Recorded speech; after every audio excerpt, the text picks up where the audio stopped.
So hello everyone, welcome to EduTap, and guys, welcome to your other important session of Top PIB in News, in which we are discussing the important topics relevant for our subject of economic and social issues. And guys, the date of today will be from 30th June to 2nd of July. Then guys, if you are new to our YouTube channel, kindly subscribe to the channel so that you could get all the latest about your examination. Then guys, to get the access of the PDF of all the available YouTube sessions, you could subscribe to the Telegram channel, the link for which is given in the description below. Then a very important announcement, guys. Yes, we are running a weekend sale on all our courses of RBI, NABARD and SEBI. The very important thing is that you could avail the course by using the code FLAT30, and the important thing is it will be valid till 4th of July 2021. So guys, hurry up and avail this offer. Then guys, talking about the topics of the day. So the first topic is regarding Glacial Lake Atlas. So yes guys, the Glacial Lake Atlas, it has been launched, it has been released recently. The very important thing is under this atlas, this is being prepared under the National Hydrology Project, that I will also be discussing with you in few seconds. Then guys, the BharatNet project, very important thing. Now guys, here just pause the thing. I've given you a homework on Digital India Mission in my previous session. So now if I talk about Digital India Mission, the other important thing, again a project related to Digital India, is this BharatNet project. And now recently the 6th anniversary of Digital India Mission has also been celebrated by the Prime Minister. So he has addressed and he has met some people who have got advantage of Digital India Mission. So see, this mission is really important, and now this project under the mission is also important. The third important topic is about a new initiative launched by Atal Innovation Mission by the name of iLeap. Now guys, the first important topic is about Glacial Lake Atlas that has recently been released by the Secretary of Department of Water Resources. Now very important thing, when any kind of atlas or any kind of this information is being released, first of all we should remember who has released that thing, or if it has been prepared under some mission, what is the name of that mission. So the first thing is it is being prepared under National Hydrology Project. Very important thing to understand here guys. Now we have got this term hydrology project, so I will be discussing that thing about the project in detail also. Then it is, if now we have seen it is prepared under which project. Now the other thing is who is preparing this thing, who has prepared this atlas. So it is being prepared by NRSC as well as ISRO, that is National Remote Sensing Center and Indian Space Research Organization at Hyderabad. Okay? So ISRO Hyderabad and NRSC have prepared this atlas. Now if I talk about the main objective or what this atlas is all about. So basically the atlas is based on the inventoried glacial lakes. So inventoried means the number of glacial lakes that are concluded in part of Ganga River Basin. So number of glacial lakes that are there in Ganga River Basin, that is being counted under here.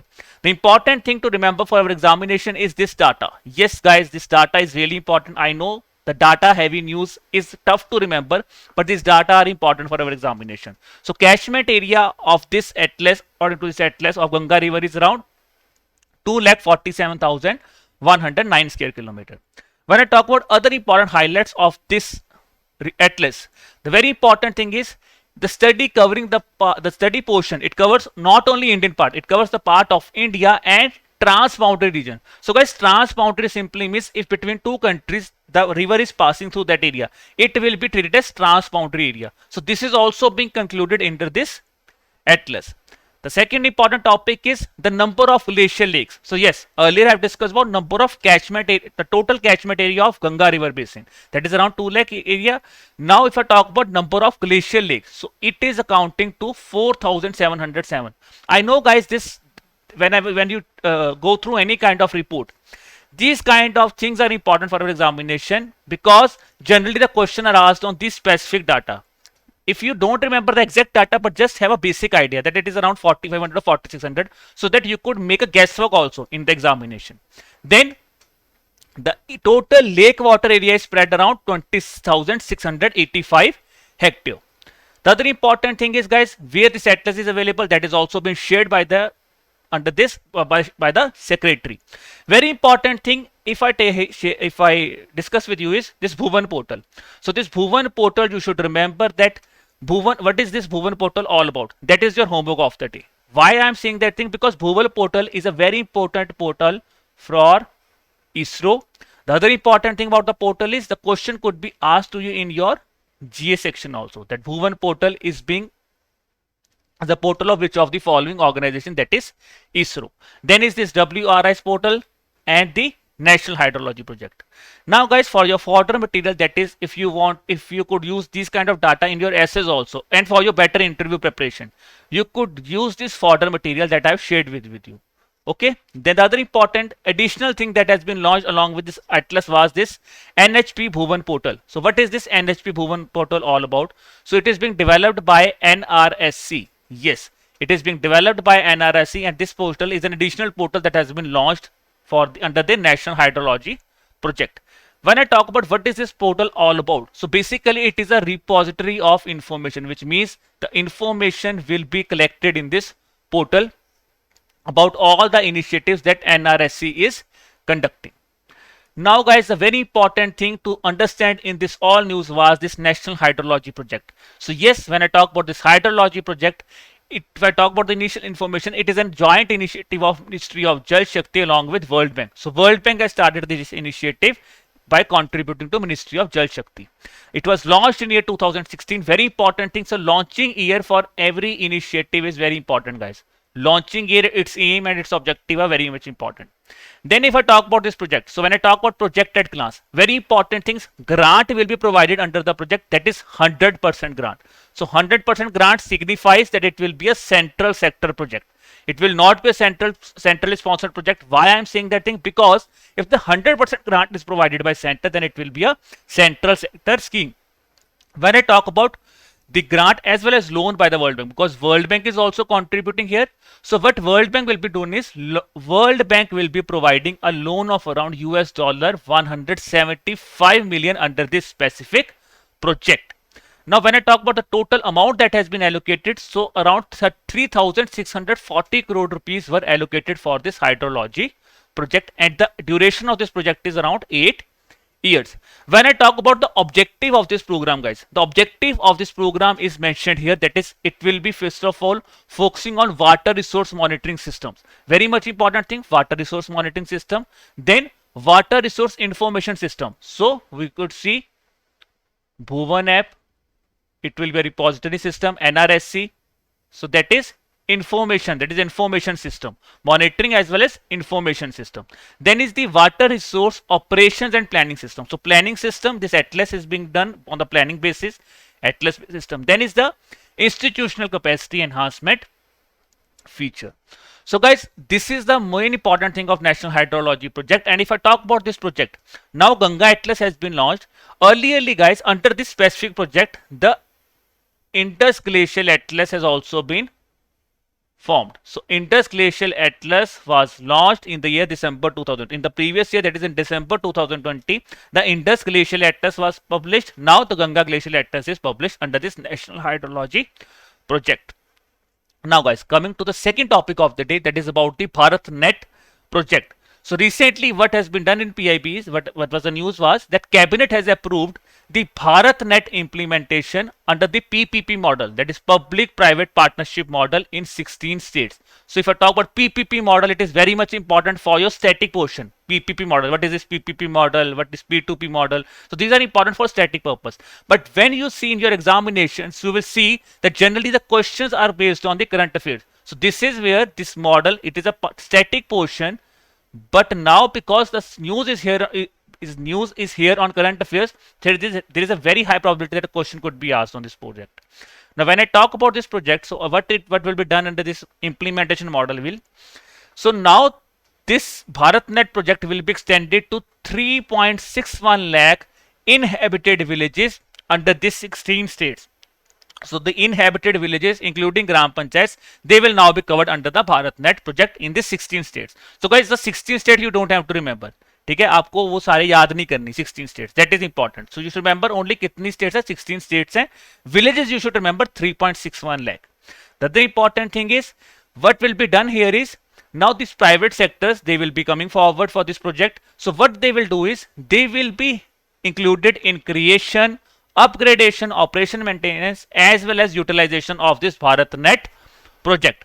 Now guys, they will be included in all of things, but what they will do is another question that could come to our mind. So when I talk here, the private sector, what they will do is the selected private people, they will provide the reliable and high speed broadband services. So the main purpose here is under this PPP model, private sector will be coming forward and they will provide high speed broadband services. So you could see that Jio or Airtel, they could provide their services there.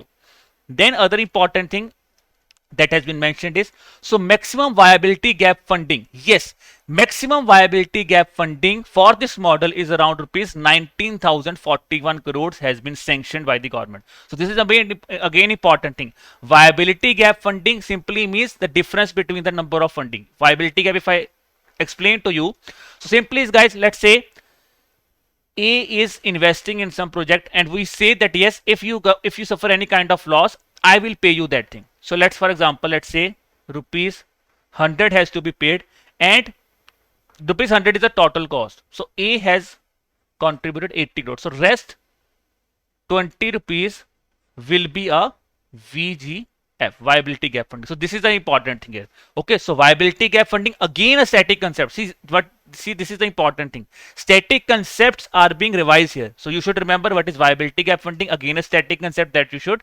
revise. Now, what is this project all about, guys? So BharatNet is a very important project under the Digital India mission that is being, the nodal ministry here is Ministry of Communication. Yes, so very important. So net किसके लिए use होता है? Communication के लिए. So Ministry of Communication is the nodal agency here. When I talk about this project, it is not a new project. It was the project that has been renamed in 2015. Yes, guys, the earlier project that is by the name of National Optical Fiber Network, it was launched in 2011, which was renamed as the BharatNet project in 2015. When I talk about the implementing body, so see, ministry, I have said that Ministry of Communication, but who is undertaking, who is implementing this project holistically is this Bharat Biotech Network Limited. So BBNL is implementing this project. Objective I have discussed with you. So earlier, that is 250,000 gram panchayats they have to connect. So basically, the focus of this project is on rural connectivity. So yes, to rural connectivity, this is the main focus of this object. So rural connectivity, it will, the earlier it was started is that 250,000 gram panchayats will be connected under the project. Now the speed will be here will be that is 100 Mbps. Yes, 100 Mbps connectivity will be provided to all these gram panchayats. Now, very important thing is, as I've discussed, it is a part of Digital India. So it is being funded by, guys, USOF, that is Universal Service Obligation Fund. It is being funded under this specific fund. Then, if I talk about the BharatNet project, so two projects, that is BharatNet 1 and BharatNet 2.0, they have started. Now, if I talk about in 2.0, 250,000 gram panchayats, the target was set that has to be completed in March 2019, but the deadline was extended to March 2020.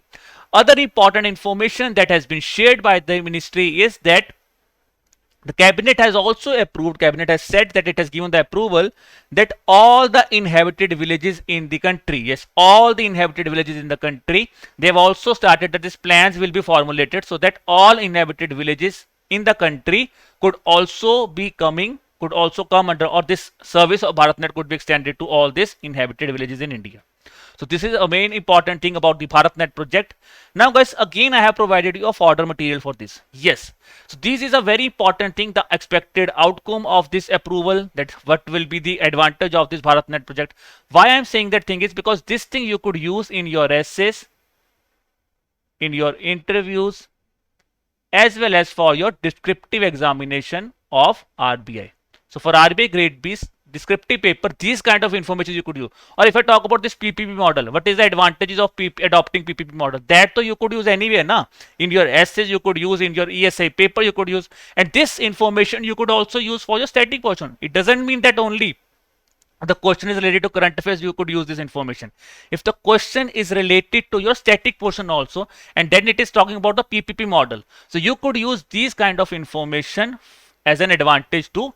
What is the advantages of PPP model? You could use this information. Now coming to the third project of the day, guys, the third important topic of the day, that is about the AIM iLeap.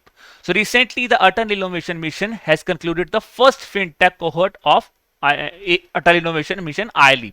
Now when I talk about Atal Innovation, guys, I think this is the most common topic or most expected topic of economic and social issues. The questions have come a lot of time on Atal Innovation Mission. So we know Atal Innovation Mission is a part of Niti Aayog.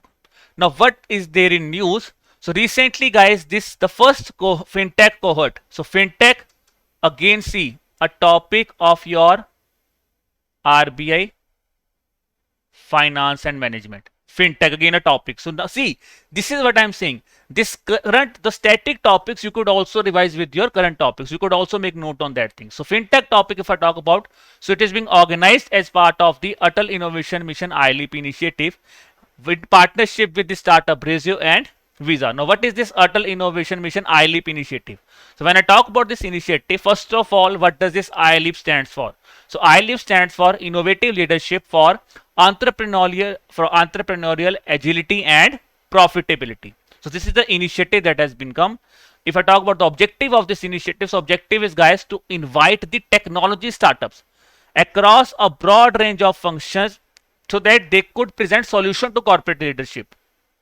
Solution to corporate leadership, risk management.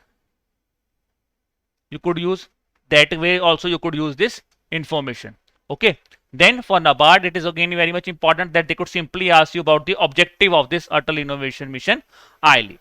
Then the very important thing is why we need this kind of initiative. Guys, this initiative is a really important program because this program is a much needed access to all the startups as well as industry as well as the market players. For to push them, this initiative has been launched. Then, guys, if I talk about the Atal Innovation Mission, very much important. I think this though you have done a lot of time. So this is again a revision for you. So we know it is being launched in year 2016, and it is the aim here is to promote a culture of innovation and entrepreneurship in the country. Again, a project under Make in India. Atal Innovation Mission is very much important. Then the various projects of Atal Innovation Mission are Atal Tinkering Labs. I think most of the time we have seen a lot of news about Atal Tinkering Labs. ATL, so I have discussed a lot of time with you. Atal Tinkering Labs. Okay. Then is the Atal Established Incubation Center. So incubation centers will be set up. Then is Mentors for Change, RISE Initiative, the Atal Community Innovation Center, and the Atal New India Challenge. So these are the things that you have revised a lot of time, guys. Atal Innovation Mission. So this is just a crisp of thing that you should revise about the Atal Innovation Mission. Then, guys, talking about our practice MCQ. So here is the first question about the Glacial Lake Atlas. So we know it is being prepared by NRSC and ISRO. The second question is about the National Hydrology Project. So if I talk about the question here, so it is asking about us about the incorrect statement, and here the third and fourth statement are incorrect. Why, guys? Because it is not a centrally sponsored scheme, it is a central sector scheme. So if it is a central sector scheme, 100% grant will be provided. Then the next question is about BharatNet. So BharatNet is now being extended to 3.61 lakh villages across the 16 states. Then is about the BharatNet project. So which among the following statements are correct? You have to tell me the correct statement. So nodal ministry, we know Ministry of Communication. Objective is, I have discussed with you, extending the optical fiber network to panchayat level. Speed will be 100 Mbps. Now very important thing is this information, guys. This is an incorrect statement. Why? Because BharatNet was not renamed as National Optical Fiber Network. The National Optical Fiber Network of 2011 was renamed as BharatNet in 2015. So this is a very tricky statement that you should remember. Okay, so this means only first and third statement is correct. And the last question is about the AIM ILEAP initiative. So we know this is an initiative that has been in news. So the first cohort, it is being organized by startup Brazio and Visa. Homework is, guys, Bhuvan portal. So Digital India Mission. So I think you have revised a lot of time. Then also you could again revise the Digital India Mission. I think I've given the same thing in the previous homework also, but then also revising it because recently the 6th anniversary of Digital India Mission has recently been celebrated. Then, guys, the important quote of the day. So if you are working on something that you really care about, you don't have to be pushed. The vision pulls you. So this is a very important thing. If your vision is you want to achieve something, it will automatically be a motivation for you, and it will pull you instead of pushing us. Instead, that the dream of your will pull you. This brings us to the end of the session, guys. So if you have any kind of query, you could drop us an email. Our email ID is hello@edutab.co.in. You could even place us a call. Our mobile number is 81462 07241. So I hope, guys, the lecture is fruitful for you. So keep learning. Bye bye.